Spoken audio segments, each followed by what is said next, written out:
Hello, everyone, and welcome to the Influencer Show, where I interview people who can help influence the way you live life in a number of different ways. I'm your host, T7, and today we have a very special guest with us, Sola Egbale. And if you'd like to introduce yourselves to the people and tell them a bit about what you do.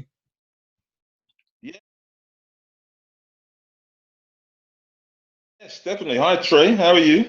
I'm good, thanks. How are you? Uh, yes, I'm very well. Thank you for having me. Thanks for the invitation. It's an absolute honor and a pleasure. Um, as you've already introduced me, my name's Sola Egbale. I'm a mentor. I'm a teacher. So basically I motivate and encourage young people, basically to identify their gift and their talent, and then have a situation where they can actually unlock that potential. Yeah. So we organize platforms, interactive platforms similar to this, but they've mainly been face to face. But obviously, because of this lockdown situation, we're learning a new way, if you like, by doing a lot more programs online. Yeah. Yeah. So I'm all about linking up with young people, and it's all about our quip, our adage really is to unlock the potential of young people. Saying that, yes, I'm a father, I'm a husband, granddad. Yeah, all these things make me who I am today. Okay. That is great. Thank you so much for sharing. And I'd like to, I'd like you to let the listeners know why you do what you do. Okay, so I'm in a situation now, Trey, where so I've had the pleasure and the privilege to set this organization up, Real Talk Mentors, to pay it forward. To coin that phrase. What really inspired me, what's really motivated me, Trey, was that many years ago, many moons ago, I may have been slightly older than yourself, actually. Um, and it took for a gentleman just to really ask me, what do I want? And that question, that sounds so simple, is a big question, and it actually saved my life. And that really sort of sowed the seed for me over the years to want to get into a profession or a vocation, Mm. to help people, just to sort of realize where we are at a young age, um, and then be able to encourage and mentor and motivate. Because getting around all the hurdles of life, it's not an easy thing. Mm. And life isn't just black and white as we like to take it. So, mentoring I believe, is a vital, an absolutely vital ingredient to everybody's life. So, hence here I am today. As I said, I've had the pleasure and the privilege to set this organization up. That's great. Um, I wanted to ask, how do you prefer to influence others, um, to change the way they live life for the better? Um, I would say, really, Trey, it's all about what I personally do is try and listen. Mm. Try and listen to people more, and provide that kind of role model experience rather than dictating, rather than sort of telling people how that is. Really listening. Let's get a take from the other person, from younger people. Yeah, What I try and do is really look to meet people more at the point of their need. In life, we try and satisfy what our expectation is, yeah, or what we're supposed to do. I think one of the yeah, biggest things in terms of our influence has been able to, yeah, just tap into what your need is, what the other person's real need is, and then look for ways to actually meet them right at the point of that particular need. Because I yeah, believe when we do that, anything else that's said afterwards, anything that's done afterwards, it means that we've made some sort of connection. Yeah, some kind of trust has been built. Areas of vulnerability, may have been touched upon, but there's an air of trust. So when there's trust, yeah, there's relationship. When there's relationship, yeah, things can move forward more positively. mm. That is amazing. Um, so now I'd like to ask you, what has been the biggest influence on you that you wish you had known sooner? Ah, my biggest influence. I would say, Trey. I think my biggest influence on me is got to be my children. Got to be my children. My children are my blessing. I have 3 children. I have a granddaughter as well, and I've got to say, because of that, those factors there, look, Trey, I can't afford to be, to kind of be lazy or to hang around or to feel, negative. I've always got to be got to be on the go, and they've got to see that. They've got to actually see that and believe that and Yeah. tap into that. Yeah, so that whatever I'm saying to them, they can see that I'm actually doing it. If that makes sense. Yeah. So yeah, so I would say I think my children have been my biggest influence. Apart from providing the basic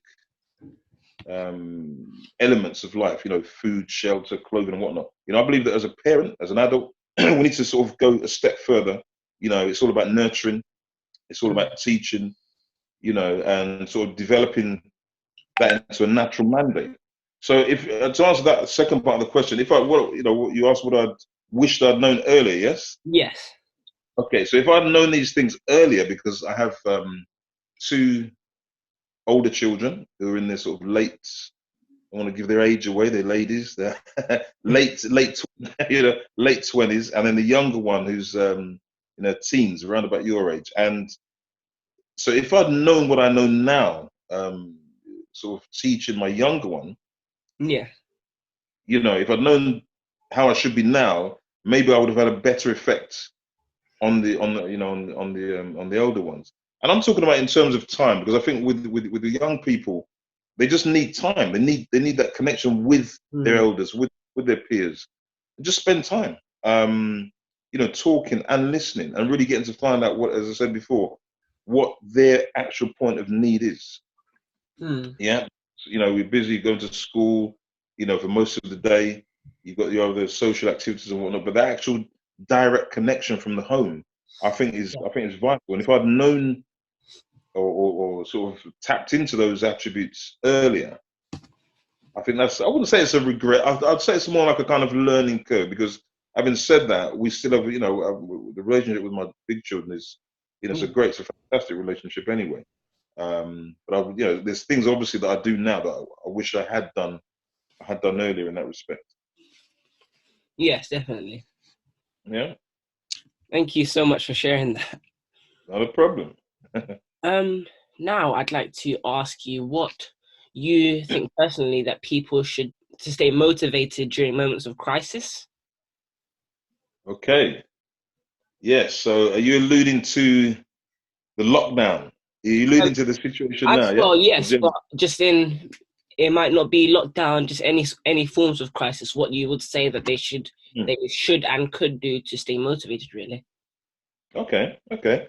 Okay. I'm going to take it very current then, because obviously this is a crisis Yeah. situation. It's deemed as a crisis situation. So I believe that one has got to try and keep up a kind of routine.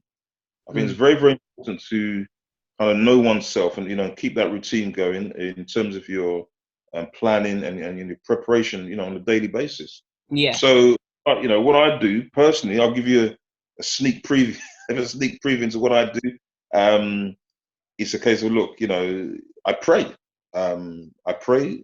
I look up, because, and I'm not saying this as a religious experience.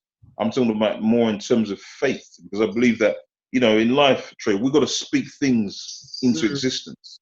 Yeah. So in the mornings, that's what sparks up my day. Exercise, physical exercise now is another key part of it, because when we exercise, we get the endorphins flowing, we get the blood pumping. And apart from doing something to you physically, apart from trying to, keeping some sort of physical health, I believe it does something to you mentally as well. Yeah, there's a feel-good factor. We're more positive, we're more kind of upbeat, which I believe then channels into your day. So I believe in terms of crisis, then you're able to then look at things more laterally. You're able to see beyond, what is just there physically. You don't see negative things in a negative way, if that makes sense. Yeah. Yes. We've always got to kind of look for the positive that can come out of that negative situation. But I believe if your mindset isn't right, then you wouldn't see that. So yeah, so definitely the prayer, the exercise, and just getting ourselves into a good situation whereby we're just on point with everything. Yeah. Eating well as well, definitely. Our diet.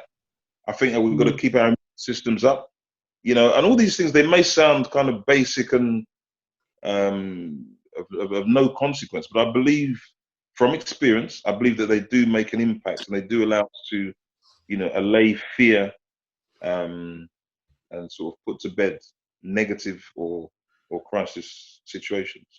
Ah, thank you for sharing that. You're welcome. Um, I'd like you to let the listeners know what your passion is and your end goals. Hmm.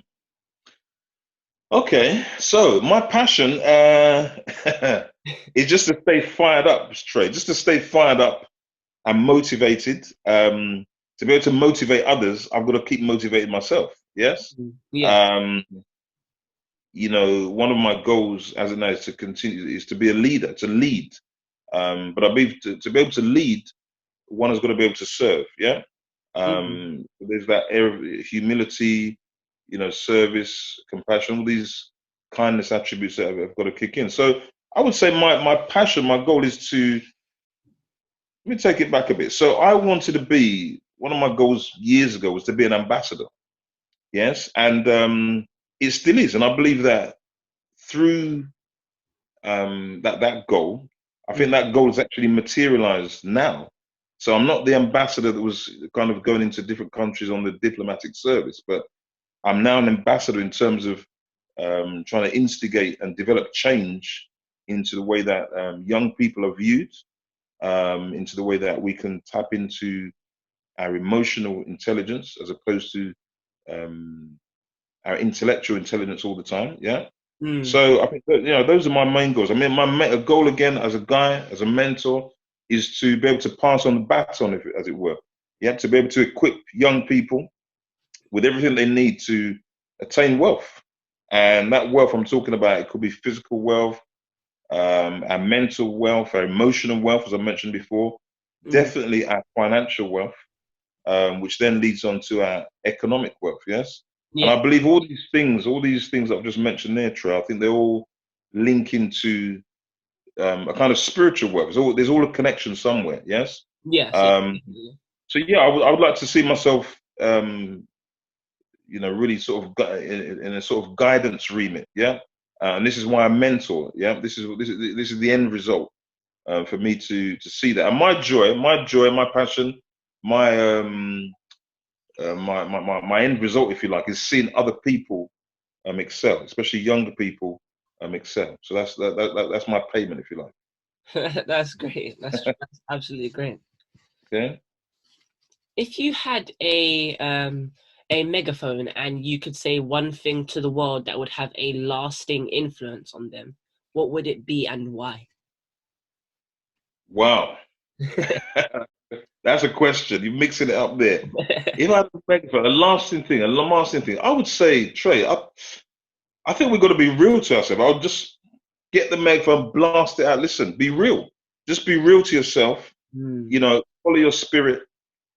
I think it's really tapping into one's inner self and just letting that potential come out, irrespective of what anybody thinks or suggests. Be Mm. real. Just be real. I think Mm. that's where I think that's where we coined the phrase that the real talk mentors from. With a lot of young people, it's like real talk, real talk. I tapped in like, well, yeah, that actually makes sense. That actually Yeah. sits. I would say yes. It's all about realness. It's all about realness, definitely. That's great. Now, what advice would you give to those who may have their very own £1 million idea at a time like this? Ah, yes. Okay. So this is the time now, isn't it, Trey? There's a lot of planning going on. Different business ideas are popping up, and there's a lot of stuff now. People are talking about online. Yeah. I'm probably one of them.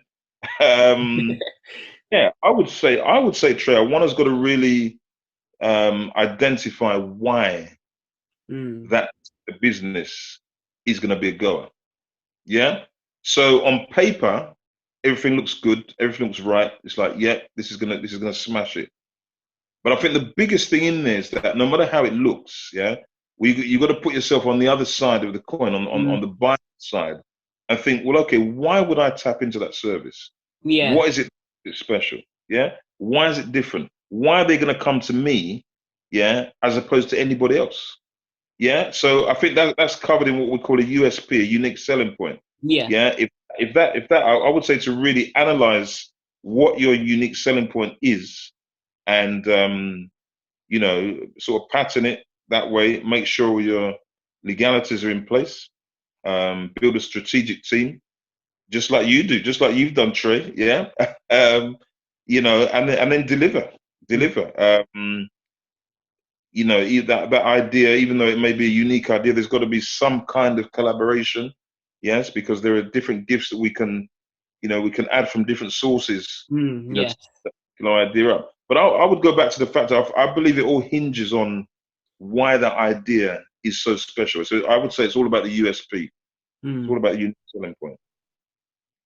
Okay. And to add on that, I think that for those of you who might have a £1 million idea at a time like now, what you need to also check, as well as what Uncle Sola has said, you need to check the customer service, because you might have an amazing business, but if the Yeah. customer service isn't there, it's not going to really generate income, and it's also going to drive customers away instead of to you.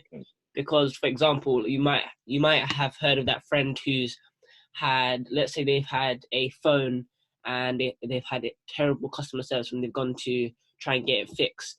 They've gone and told all their friends about it, but when they have the good experience, they often tell fewer friends. So That's right. you actually have to be even more careful with the bad experiences, because they share very quickly. Definitely, probably quicker than the others. Yeah. Yeah. Yeah. So now I'd like you to tell the listeners, what is the biggest issue and problem that you are aiming to solve in your field as an influencer? The biggest issue that I've been able to solve, Yeah. any one particular one, or No, it can be more than one if you want as well. okay. So the biggest issue that I've had to solve, again, I'm going to make it practical and very current.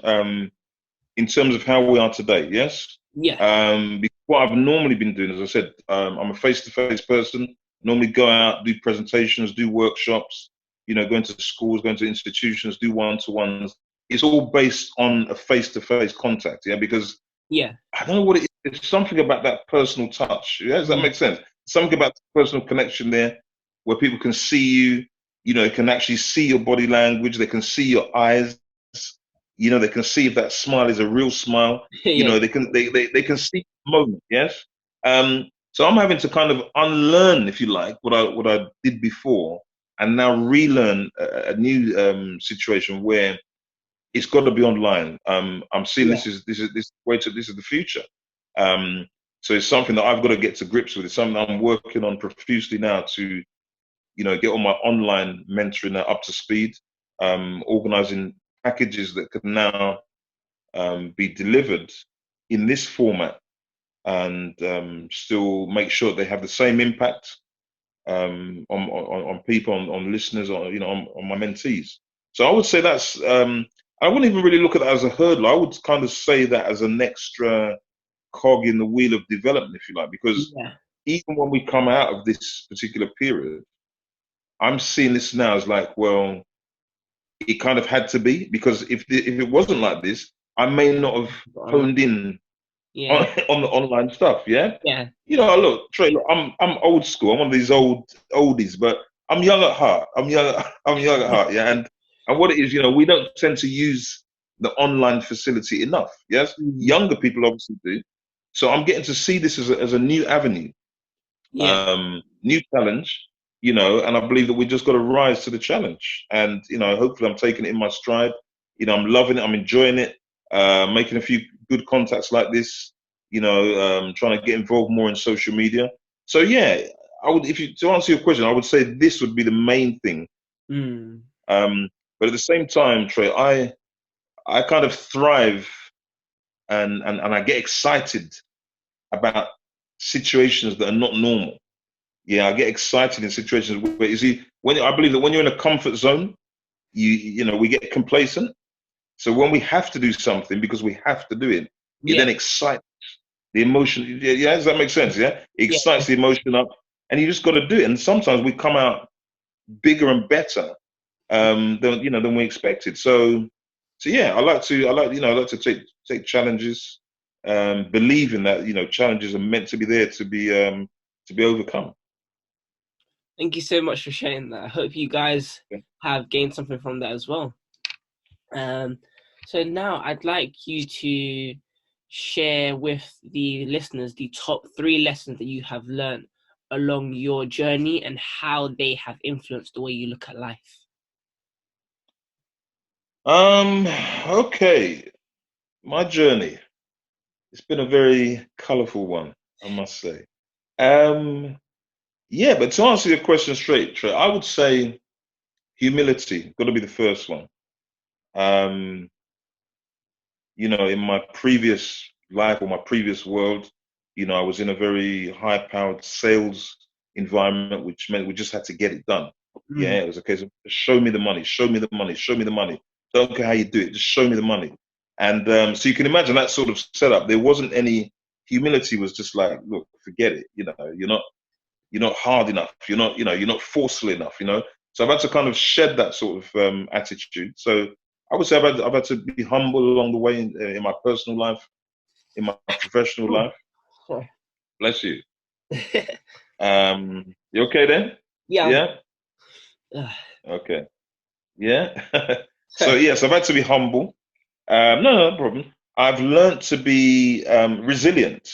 Because just to tag into your last question about the overcoming the hurdles. Bless you again. You okay? Is it hay fever? Yeah. Yeah. Okay. Okay. You okay there? Yeah. Yeah, good, thanks. Yeah. Okay.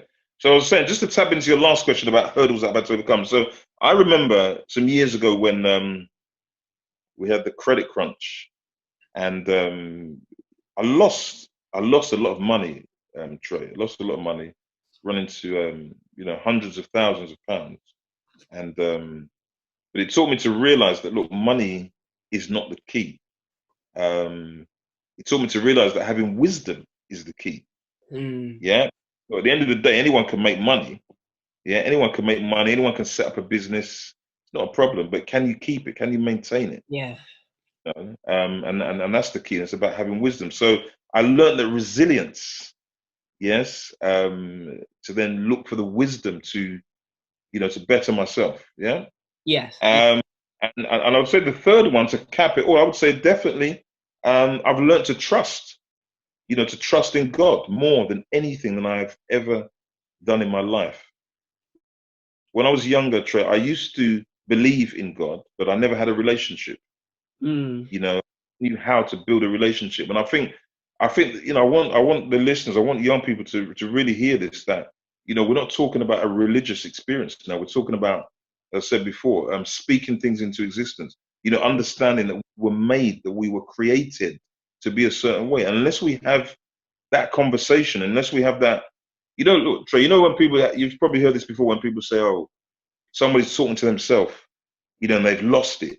How Yeah. can you be talking to yourself? But that's actually sanity. Talking to yourself is actually a sane thing.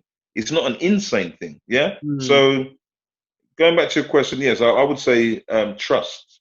Yeah. So humility, resilience, and trust. Ah. Those are really vital things in life as well. Definitely. So Definitely. if you had to be another person for one day, who would it be and why? You. What? I want my youth back. No, I'm joking now. Sorry about that. No, seriously. On a serious note. On a serious note. Look, that's a hard question, Trey. That is actually a hard Yeah. question. It sounds like it's Sounds nothing, but it's easy hard. at first. Yeah, because if look, if I was to answer that question in a very superficial way, yeah, I don't know, I might mention somebody in the entertainment field, or what I mean, one of these icons out there in politics or whatever. But saying that, Trey, it's a case of, look, at the end of the day, we don't know the inner pain and Mm. the inner turmoil of the person that we want to Become. emulate. You know what I mean? Yes. Um, We don't know, do we? We only see the good. We only see what's extended out. We only see the Mm, good part. We think, yeah, I wouldn't mind being like that, but you don't know what's going on. mm. Yeah, behind the surface, under the surface. So yeah, but okay. To answer your question, can it be on a particular day? Can I choose the day, If you want, yeah. or can it be a couple of people rolled into one? Because the thing is, I've got some people running through my mind now. Um, I would say it's got to be somebody that uses their influence Mm. to help other people. Um, I'm not going to cheat now. I'm thinking of three. I've got two or three people in my mind. Look, I'll tell you what. What's sticking in my mind right now? What's resonating is I would say Nelson Mandela. Ah, Yeah, on the day that he was freed from jail. Yeah, um, I've got this thing for people that fight for freedom. Yes, that fight yeah. for social justice. Yeah, and whatever the politics is, people turn around and say, "Oh, he wasn't really free, did a deal, whatever, whatever." I mean, look, the bottom line is he was locked up for something that he believed in, for a cause that he believed in. Yeah, and it was a just cause. And I love to see at the end of the day that he was vindicated. Yes, for Mm. standing up to that cause. So I'm gonna pitch it like that. I'm gonna stick with the late Nelson Mandela, if that's okay. Yeah, that's great. Powerful individual. Okay. Um, Now, is there anything that you've done and now looking back on it, you may have wished that you have done it differently or maybe even done it sooner? Oh well, that's another one of these questions, Trey. You're getting into me, aren't you? Well, I tell you what, there's plenty. There's plenty, Trey. There's plenty. Look, over the years, there's plenty. There's many situations that I would have done different, handled differently. Hmm. There's so much. Um, you know, I'm a human being, just like we all are, and I've made mistakes. I've made a lot of mistakes, and I've obviously, had a lot of failures, like we all have. But I see every one of those mistakes, every one of those failures as a stepping stone to success. Yeah. So, if I could single one particular thing out, then I would probably say um, something that I would have done before. I would have probably been more straight and upfront. Yeah. Yeah. In the sense that not trying to please everybody. Yeah. I would have been more true to myself. I would Mm. have followed my spirit more. And I say that because there were certain decisions that I kind of capitulated on to kind of please other people around me. Um, it was in a kind of sacrificial way, if you like. So I would say now I hope it doesn't sound selfish, but I think we've got to be true to ourselves, because when No, I we're true to understand. ourselves, Yeah. yeah, does that make sense? Yeah, Yeah, I understand what you mean. Yes, yeah. definitely. So if I could do things differently, I would say yes. I would have been more true to myself. Yeah. That's a key one as well. Now I'd like to ask you what your views are on the word legacy, and also what legacy would you like to leave? Okay, that's a good question. Actually, you know what, Trey? Look, I used to work for a company years ago called Legacy Protect. Oh. Yeah. And it was a financial services company. They're not around now, so I don't think I'm doing anything or saying anything wrong. But yeah, I think legacy is something like a heritage. Yes. So Yeah. legacy means it's something that we pass down, something of Mm. value, hope, that we leave for somebody else. Um, so I like to think, from my stance, as a mentor, as a father, as hopefully as an influencer as well.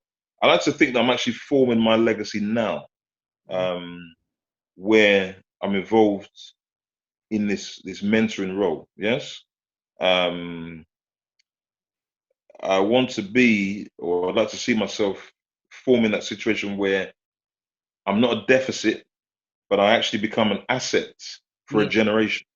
Yeah, for your generation and for generations to come. Yeah, that we're building. This is a building block, to achieve that. So yes, I would say the legacy is to leave an asset, to be an asset Yeah. for a coming generation. Ah, that's a good one. Yeah. Hmm. Now, is there any advice that you would give to your younger self? Yes. To my younger self, not to out generally then, to how I was before, yeah, when I Yeah, was maybe like your age, yeah. yeah. Um, Never to give up, never to give up. I would have said to avoid procrastination. Ah, yeah, Yeah. yeah.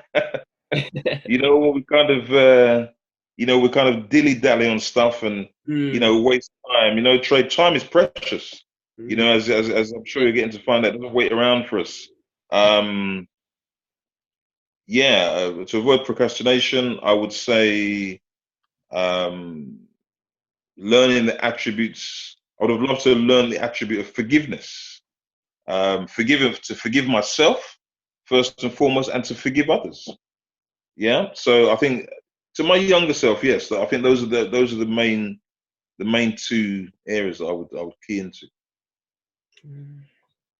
Now, lastly, I'd like to ask you, where can people find you if they'd like to find out a little bit about any upcoming things you may have? Sure. Yeah. Brilliant, Trey. Okay. So as I said, trying to build up and develop the social media platforms at the moment. Yes. So yeah, you can find me on LinkedIn under my name, Sola Egbale, Egbale. That's the spelling. On Facebook, yes, I'm listed under Real Talk Mentors.